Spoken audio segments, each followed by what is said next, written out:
Take a look at Bitcoin trading right now, $84,000, up from about 76. It had sort of gone below for a while. Joining us right now in an exclusive interview is Galaxy founder and CEO Mike Novogratz. We've all been trying to figure out exactly what's really going on here, Mike. Bitcoin has moved.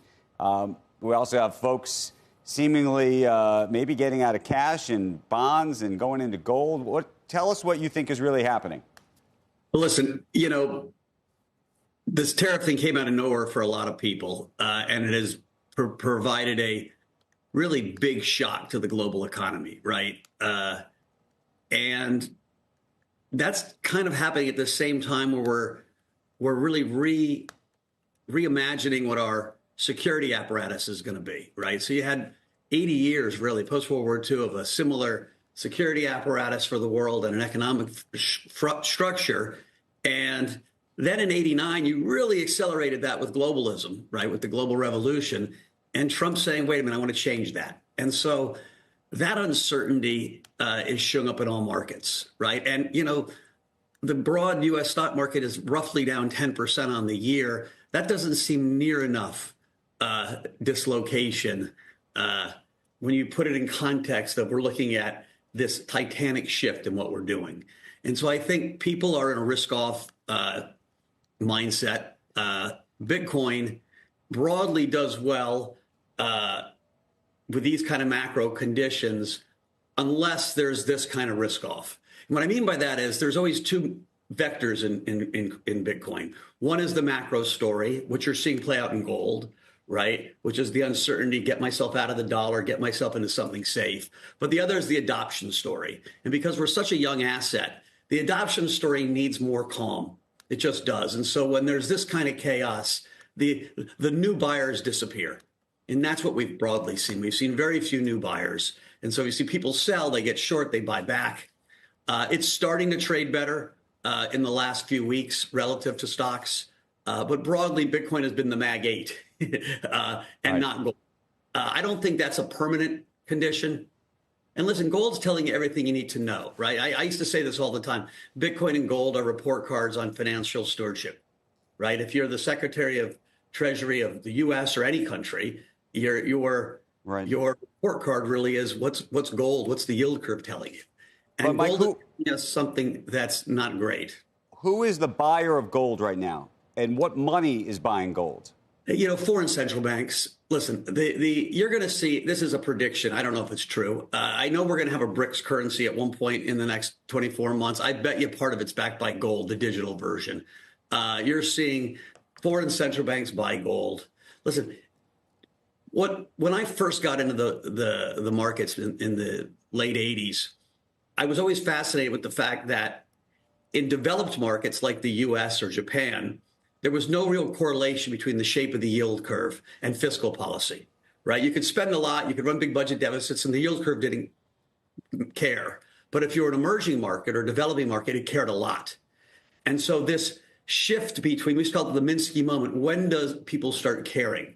The way the US market is behaving in a risk-off is exactly opposite of what we've seen for 30 years, right? It's interest rates higher and the dollar weaker. That means we're starting to behave more like an emerging market than a developed market. Now, I'm not saying we've gotten there yet. It's the early stages, and that should get us all nervous. I'm sure that's got Secretary Bessent nervous. I'm sure it's got, people around the White House who understand this nervous. Because, Mike, some people tried to dismiss these moves last week and say, look, we don't want to make too much of a 2 or 3 day thing. Look, the bond market's already calmed down. So you do think that what was happening was maybe the beginning of a bigger shift that D.C. needs to pay attention to? I think it. I'm sorry. Yeah, what about I was just going to say, kind of leading from that, the parachute out is, well, they might be working on a whole new kind of global financial architecture. And I'm curious if you have any thoughts on that, too. Yeah, listen, the architecture we had brought peace and prosperity to the world in over 80 years, more so than we ever saw. And so globalization was great for the world. It was great for wealthy people in the West. It was great for Vietnamese workers. It was really not great for the factory worker in the U.S. and in Europe.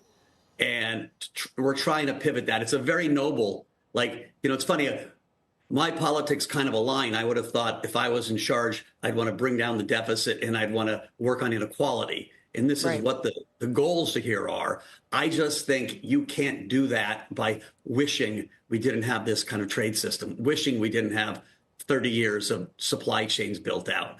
You know, people make decisions. If you're a Colombian coffee farmer or an American furniture importer, retail furniture person, based on some medium-term horizon. And we're literally ripping up that horizon overnight. Are we stuck, Mike? I mean, do you think the market is basically saying to the administration, okay, you want to try this goal, the electorate has kind of given you this mandate to some extent, you went to put it into practice, and it just screamed no. And is that because the fiscal deficit is too big? Like, if they had been able to really make a meaningful change on that front, would it all have worked? Or do you think this is just the global markets saying this can never work? I think the global markets are saying you're going too fast and this strategy is not going to work.